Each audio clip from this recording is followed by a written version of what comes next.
நிறைய பேர் அதை நகைச்சுவைக்கு ட்விட்டர் சமூகத்தெல்லாம் பதிவு போட்டிருக்காங்க. ஆனா அது நகைப்புகிறது மட்டும் கிடையாது, அது ஒரு விதத்தில் நீங்க சீரியஸா எடுத்துக்கணும். அதாவது என்ன கேட்டீங்கன்னா, அவங்க 2 பேருமே பாத்தீங்கன்னா இப்ப 234 தொழில் தடிச்சு நின்று ஆட்சியை பிடிச்சு ஒரு அரசியல் புரட்சி மாத்திரம் ஏற்படுத்த முடியாதுன்னு அவங்க 2 பேருக்குமே தெரியும். அப்புறம் எதுக்கு இதுன்னு கேட்டீங்கன்னா, அவங்களால ஒண்ணு பண்ண முடியும். தங்களுடைய எதிரிகள் கிடையாது, தனக்கு துரோகம் போன 2 பேருக்கு பதிலடி கொடுக்க முடியும். அதுக்காக தான் 2 பேரும் சேர்ந்திருக்காங்க. ராமதாஸ் பையன் தாங்கிட்டு வந்து கட்சி எடுத்துக்கிட்டார் அப்படிங்கிற கோபத்துல இருக்காருல, அங்க எடப்பாடி நம்பிக்கை துரோகம் பண்ணிட்டார், நான் வச்சவனே அவனை நம்பிக்கை துரோகம் பண்ணிட்டாரு.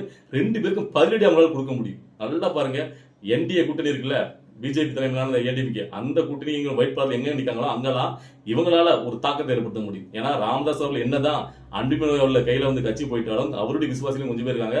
அந்த சமுதாய ஓட்டுகள், அதாவது வன்னிய சமுதாய ஓட்டுகள் வடக்க அவரால் வந்து பாத்தீங்கன்னா அவரும் ஆட்களை போடும் போது கண்டிப்பா பிரிப்பாங்க. அதாவது பிஜேபிக்கு இது பாதமா போகும். அப்படிங்கும் போது பிஜேபி ஏடிஎம்கே.